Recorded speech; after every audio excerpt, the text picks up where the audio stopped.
Yo, once again it's on. Back at you one more again, Real Kids TV in the house like motherfucking kitchen sinks. I was thinking back, as I so often do, and I was thinking about bullies. You know, bullying's been going on since, hell, ever since I was a little kid. I remember people getting bullied in school. And there was a dude that came to mind, Big PIZZY. Big PIZZY was way bigger than all the kids.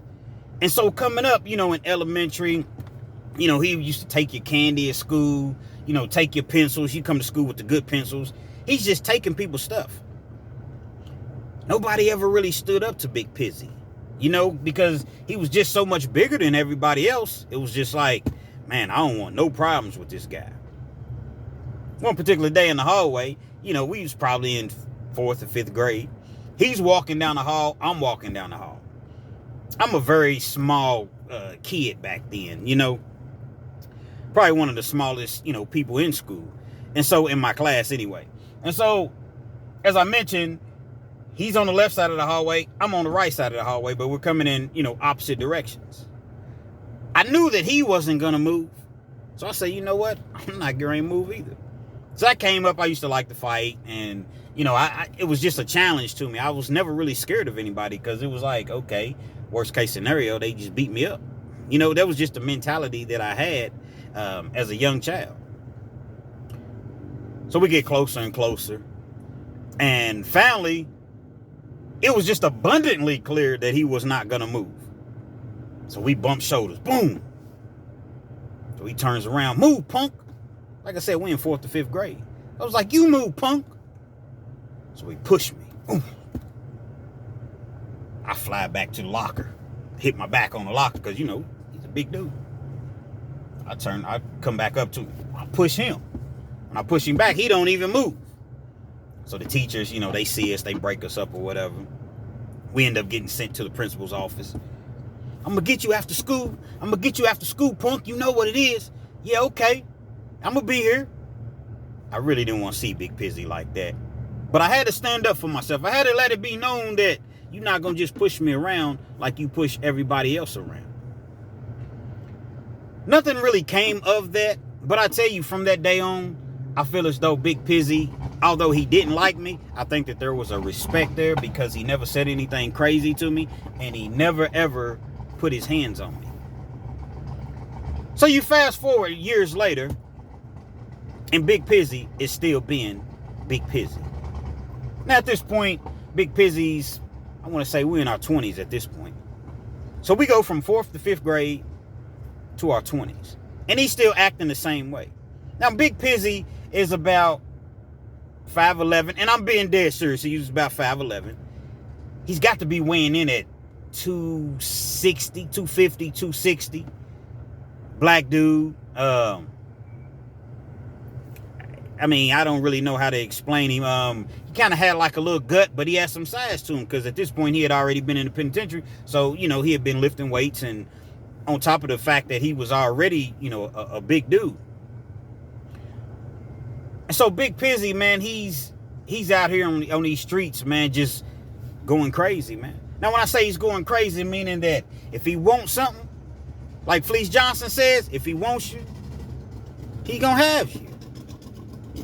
He's robbing everybody. I'm talking about all the dudes that's on the block, all the dope boys or whatever. If Big PIZZY wants it, he's just walking up to you, he's gonna take it.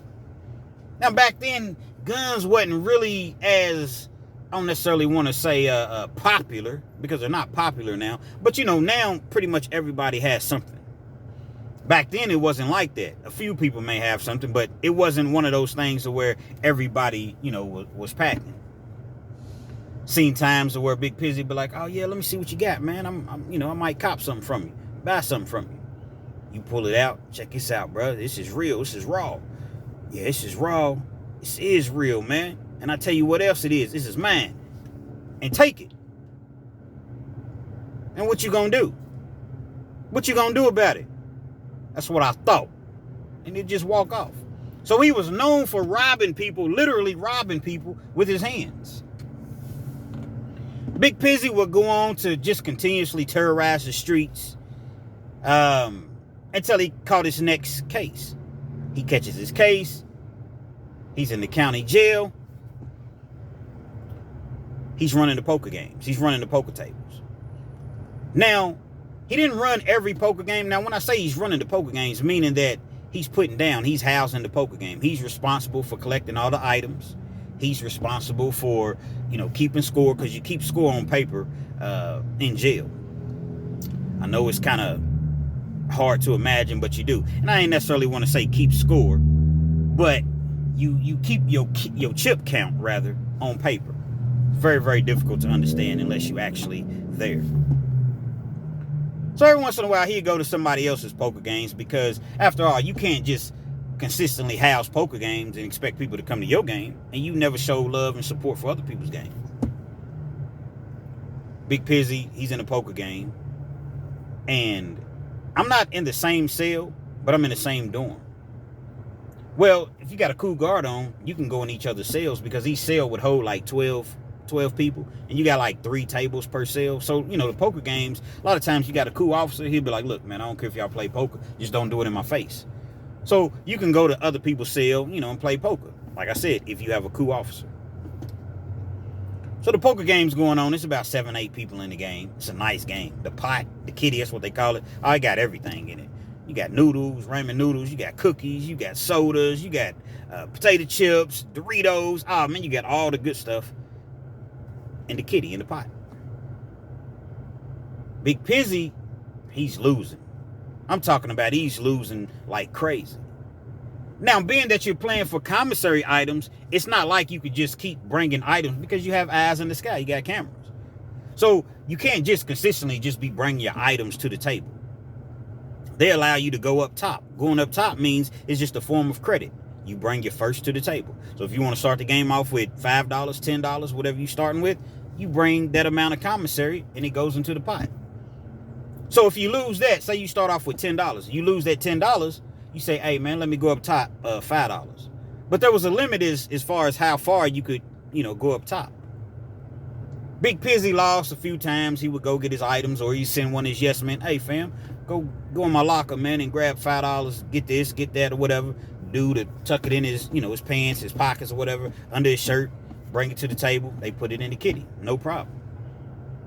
After about 3 or 4 times, Big PIZZY's like, yeah, man, let me get up top, $10. He goes up top $10. He loses that. He tells the house, man, give me another 10 up top. Now, the limit is only $15, I believe. But it's Big PIZZY, and he knows that Big PIZZY has money. He's already into the game, probably 30 or 40 bucks.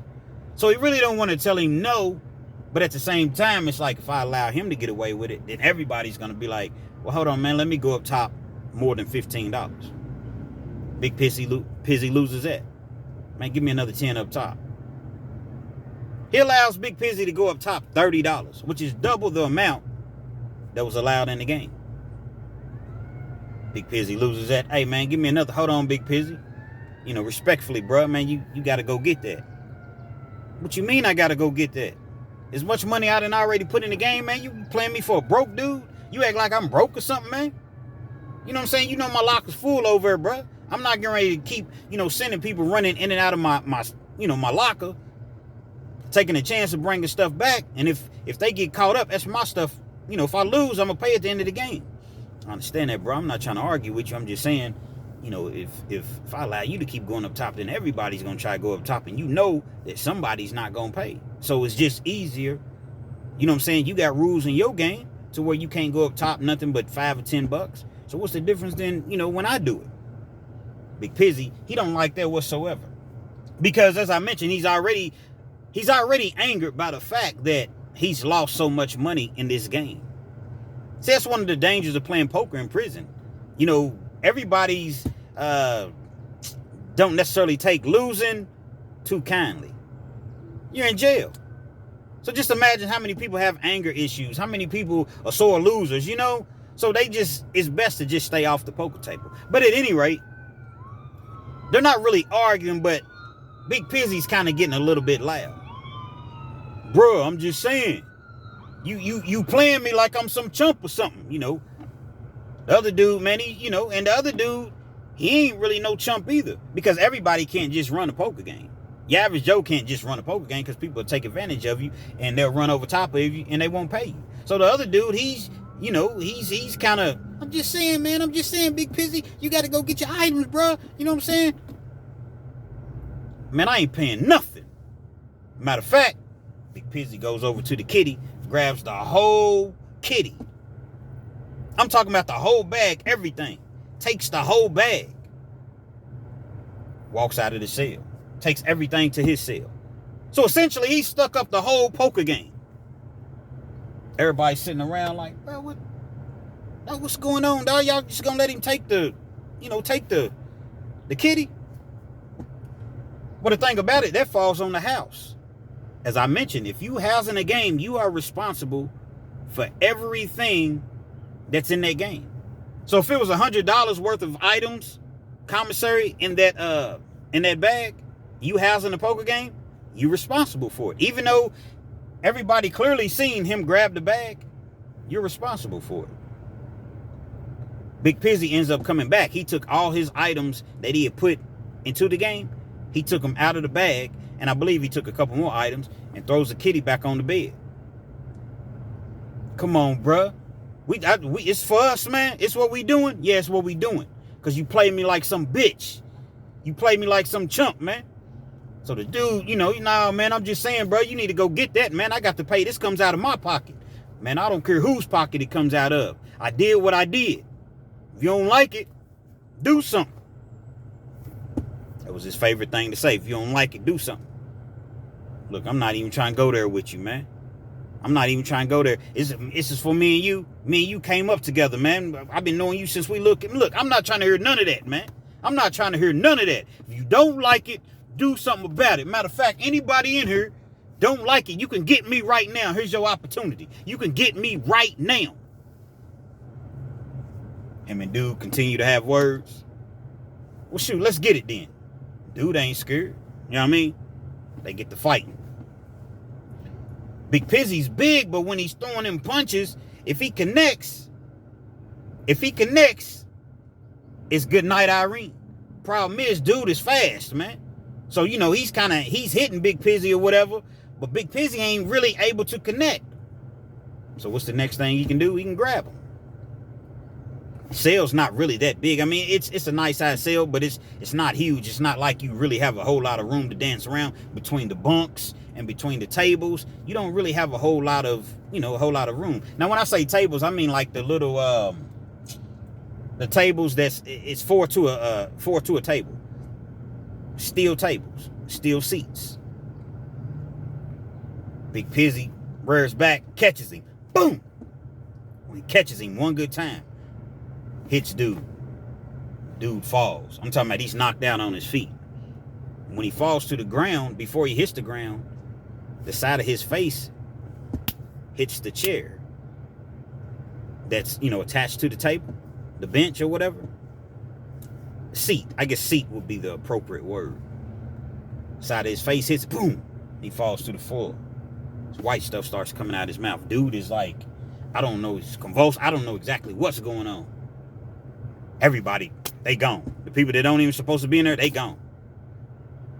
They call the CO. Everybody knows that something's wrong. This is not just a typical, hey man, get on up, man. You know what I'm saying? Wake up. Nah. It's really a problem. Dude hit his head, side of his face, but it was still his head on that seat, on that steel seat. They come in, medical comes in, code 6, cell CC6, code 6. They all over the loudspeaker. Everybody go to your cell. They all over the intercoms or what have you. They come in. Probably 20 minutes later, you see the ambulance from the streets. They come in. They put him on a stretcher. They're working with him, though. Now, you can't see exactly everything that's going on, but you can see that because he's on the ground, so you got people, the ambulances and the COs, and they're standing around, so you really can't see him on the ground at this point. They put him on a stretcher, end up taking him out. They take him out, rush him to the UK hospital or whatever. Nobody knows exactly what's going on at this point. Nobody knows if he's going to make it, if he broke his neck. You don't know. Big Pizzy, man, he's scared to death. Big bad, Big PIZZY, he's scared to death. Now you could tell, it's not like he's sitting around, oh, I'm scared, man. But you could tell. Because it's only a matter of time before they figure out who it was that did it. It's only a matter of time before they go back and review the cameras. They figure out that it's Big PIZZY.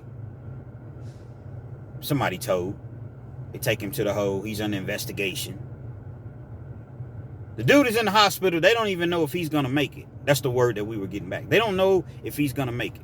He's in a coma.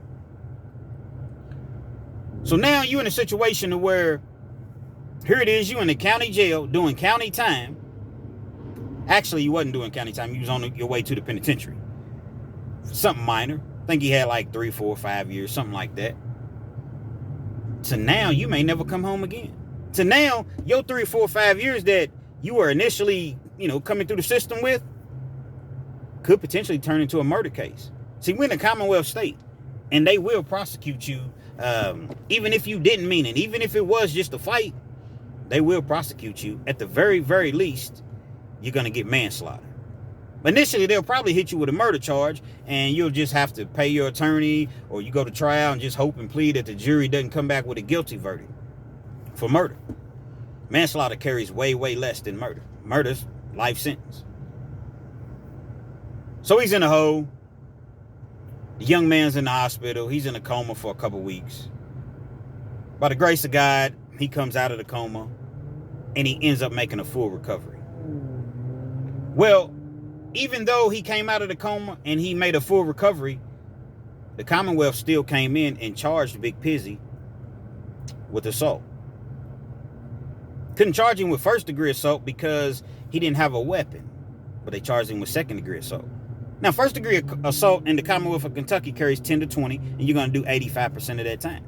Now, if you're a persistent felony offender, which means, you're a habitual offender, that 10 to 20 goes to 20 to life. That's your potential punishment.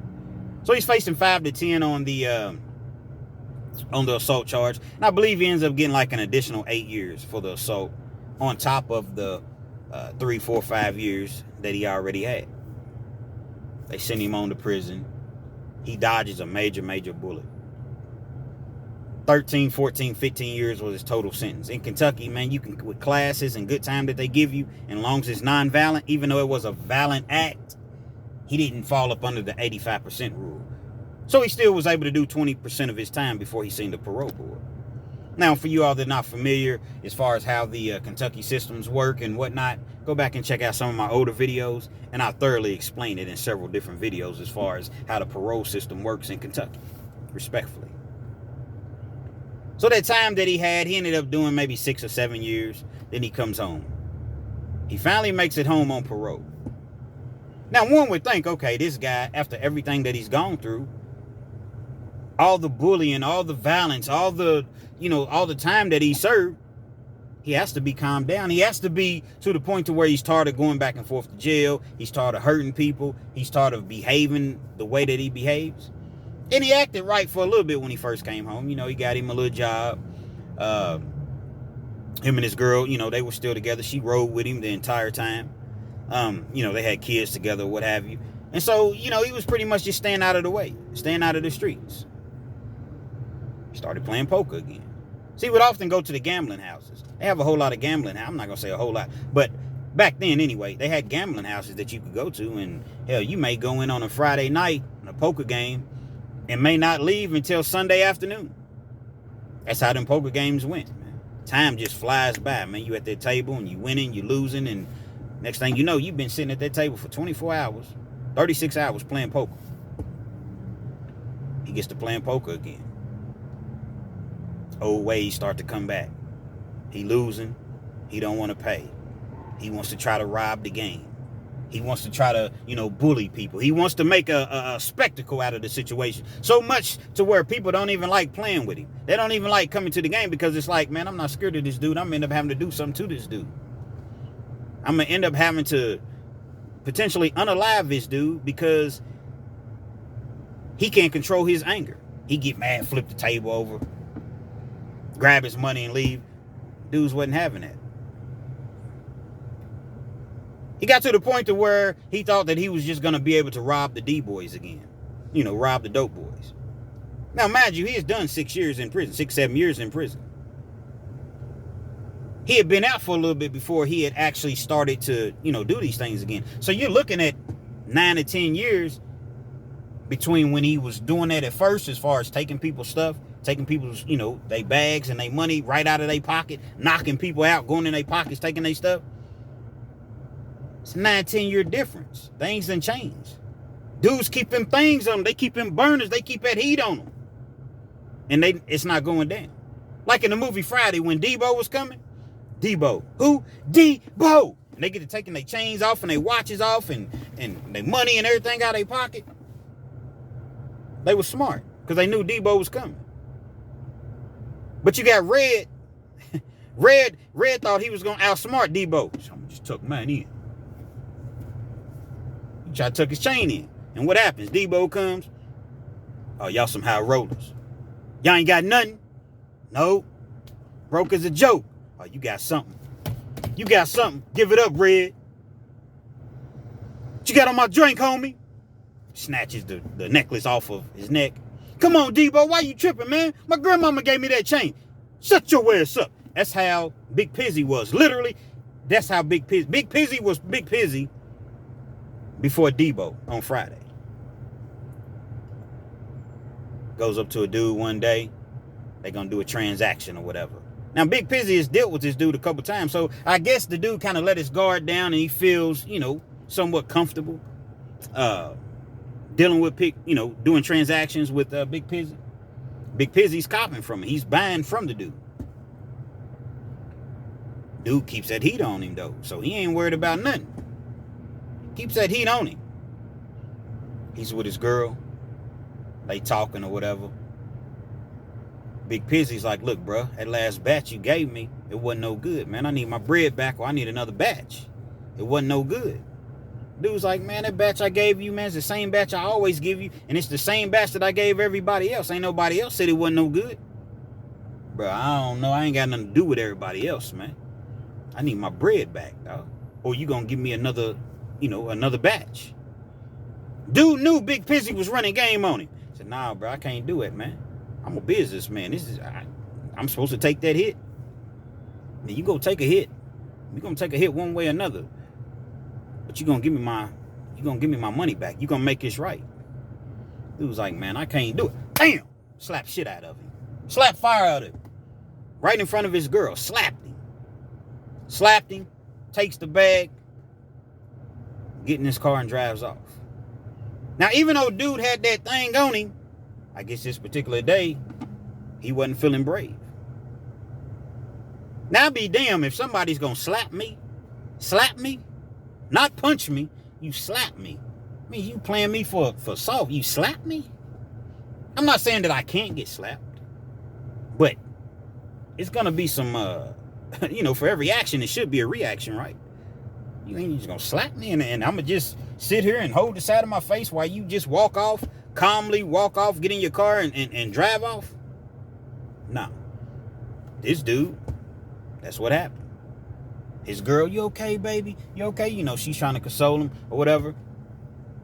Big Pizzy's right back to his antics, his tactics. He's feeling real, real powerful. He's feeling as though he's invincible once again. Little did he know, dude had something in store for him. A couple weeks later, dude's riding. He's at a stoplight. Lo and behold, he sees Big Pizzy right beside him. Right beside him. Now, he's on the passenger side. He's not driving. He's on the passenger side. Tells dude, let me out, man. Hold on real quick. Jumps out of the car. Pulls that thing out. Now, he got a shotgun. He don't got just a regular, handgun or nothing. He got a shotgun. So, evidently, he was riding around either looking for Big Pizzy or he was just trying to stay prepared so that when he did see Big Pizzy, it was on. He gets out that car. Big Pizzy sees him with that shotgun. He tries to pull off. Boom, boom, boom, boom. Fires on him. Fires on him.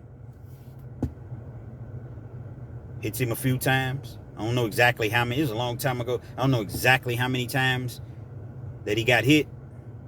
But however many times that he hit him, It did the job.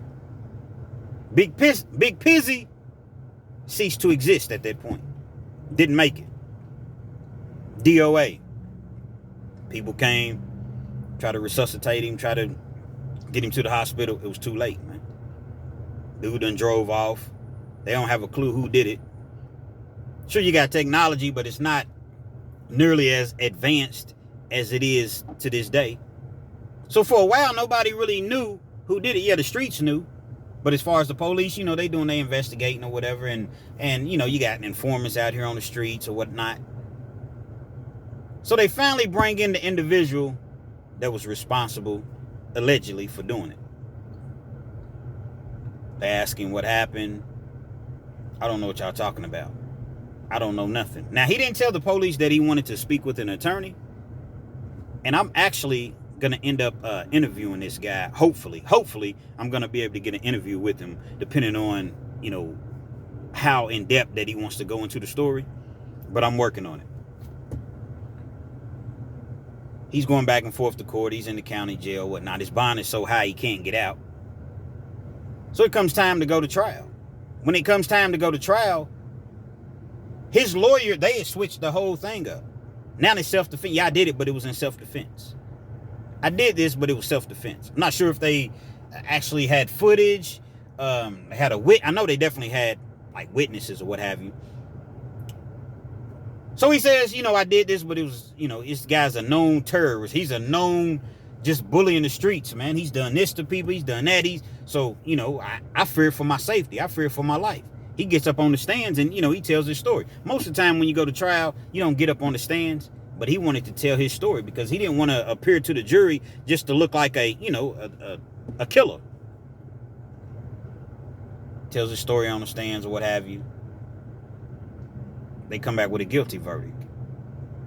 They come back with a guilty verdict of not murder, but they hit him with the manslaughter for the simple fact that you had all the opportunity in the world to go to the police. You had all the opportunity in the world to handle things differently. You were riding around with a shotgun, essentially looking for this guy. So you were looking for revenge. Now in the streets, it's like you're damn right. That's what he's supposed to do. But see, in the eyes of the law, they don't look at it like that. They look at it as though, no, you were supposed to call us, contact us, and allow us to handle it. Yeah, right. When am I going to contact you? I don't say, hey, man, dude just stole my dope. He walked off with my bag. You know what I'm saying? He just robbed me. What are you to do? See, he knew that he had to do this for the simple fact that if I allow this guy to get away with this with me, the next time he sees me, he gonna rob me again. And then he's gonna continue to rob me. And you done slapped me and in front of my girl? You done slapped me in front of my boo? Nah, I'm not letting that ride, man. I can't whoop the dude. Ain't no way I can whoop him one-on-one. He's terrorizing the whole city. He always has terrorized the whole city. So guess what? I'm gonna be the one to take him out. And that's exactly what he did. And when he fired that first time and that second time, he didn't stop. He continued. He was trying to take him out. And that's what the prosecution basically hindered their case upon. You was trying to murk this dude. You was trying to take this dude out. And you were successful in doing so. So as a result, he's convicted for manslaughter. And he was given 20 years. 20 years in the Kentucky State Penitentiary. He didn't get the 20 years that was 85%. He just got a regular 20 years to where he had to do 4 years to the parole board. Well, the parole board, they don't like violence. So when you go before them and it's something like that, like a murder or a, assault or anything involving a weapon, they're not going to allow you to go home the first or second, maybe even the third time after you see him. So out of that 20 years, he ended up serving, I want to say he did 13 years of it. He never got parole. He had to end up serving that 20-year sentence out. So he served the 20-year sentence out. Fix my ascot. Yeah, I wear my ascots on the outside. Pause. So he ended up serving the 20-year sentence out in 13 years. And when he came home, it was like he was the man. When he came home, it was like he had the juice. Oh, man, he's the one that knocked off Big PIZZY. Nobody else had the guts to do it. He really got his mind right when he was in penitentiary. He got all type of trades. He got into the Bible. I'm not saying that he came home and became a preacher, but he really, he got his spirituality right. He ended up getting married. So when he came home, he ended up becoming an electrician. Got his journeyman's license, started working, being the understudy of an actual electrician. And he stayed with it. And to this day, man, dude never went back to prison. He has his own business. He hires felons. And so that's why, he's turned a negative into a positive. He was in them streets, as I mentioned, so it was probably just a matter of time before he ended up in the grave or the penitentiary. At some point, it happens. It's not the movies. You don't just ride off into the sunset rich and never to be seen again. It's not a fairy tale. Bullying is just one of those things to where it just doesn't end well. It's never really going to end well, especially once you become older. And you're a kid and you bullying people. And you got so many kids, man, it's so sad because you got kids that are actually afraid to go to school because they don't want to face this bully. You have kids that are actually unaliving themselves at young ages from getting taunted and bullied by other kids at school. This is just one of those things, and it just goes to show that that's only going to last for so long. People ask me in my comments before, and I'm going to make a video about it. They say real Kens. I say real Kens. Booty bandits in prison, if they so bad and such bad people, why are they allowed to exist? It seems like somebody would just take them out. Yeah, it seems that way. But in the state of Kentucky, I know they say in California, they do take them out. That's not going down. But in the state of Kentucky, kind of the way it works is the booty bandits are typically, it's just not your average individual. He'll be an average individual, but he'll have, he's around a lot of people. Now, when I say he's around a lot of people, like he has a crew, he has a clique. Yeah, they know that he does what he does, but it's kind of like, okay, I'd rather be cool with him opposed to having him, being on his bad side. So it's kind of as though his behavior is condoned. So what are you really going to do? Yeah, you can try to run up on him. You can try to do something to him. But he got them other dudes that's going to have his back. Plus, he's a gorilla. He ain't just no regular sized dude. Typically, he's a gorilla, man. And they got knives just as well. Sometimes they just forcefully take it. It's all type of stuff that goes down in prison, man. They'll forcefully take it. He ain't got to just beat you up physically. He got that knife. He got that thing. That blade pusher. A.K.A. Dante from the Dante Network Show. What's up, Dante? Shouts out to you, bro. And that's respectfully speaking. But at some point, the bully is bound to get dealt with. Once again, on Friday, what happened to Debo at the end?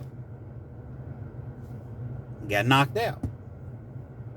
Nobody ever thought that anybody would be able to do anything to Debo. Nobody ever thought that, Debo would be laying there on his back. But that's just what happens. In this particular situation, it was a little bit deeper. It was a lot deeper. The bully, Big PIZZY, he was laying on his back, all right, but he was laying on his back in a coffin, not in the yard, man. If you're a bully, if you're a person that people kind of fear you or what have you, keep this in mind. Your day's going to come. You can't just go around just bullying people and taking from people. Threatening people verbally. You don't have to physically abuse anybody verbally. You can be a verbal bully. Bullying your woman. Women bullying their men verbally. And it's not just physically. You reap what you sow. And what comes around goes around. And for Big PIZZY, it definitely came around. Real Kens TV. Hopefully you liked the video. Feel free to comment. Definitely share. Subscribe to the Chizzound if you're not already subscribed. And be sure to hit that post notification. So anytime I bring you this action and this heat, guess what? You're amongst the first to receive. I'm gonna definitely work on that interview for you all. I definitely want to bring it to you. As soon as I get to 10,000 subscribers, I'm gonna start to do various interviews, you know, around the city or what have you. I've already, you know, I already have a couple interviews set up in place, but I want to get to 10,000 subscribers first. I need you all to help me. Definitely like the video if you like. If you don't, you know, hit dislike. Be sure to comment. Definitely comment, because your interaction that I have with the audience, with the viewers, that's what YouTube looks at, and they push the video out more and more and more. So make sure you all interact. Tell me, Real Kens, that video was great, or Real Kens, that video sucked, or, you know, whatever the case may be, and share the video. We trying to take this channel to new heights. Real Kens TV, man.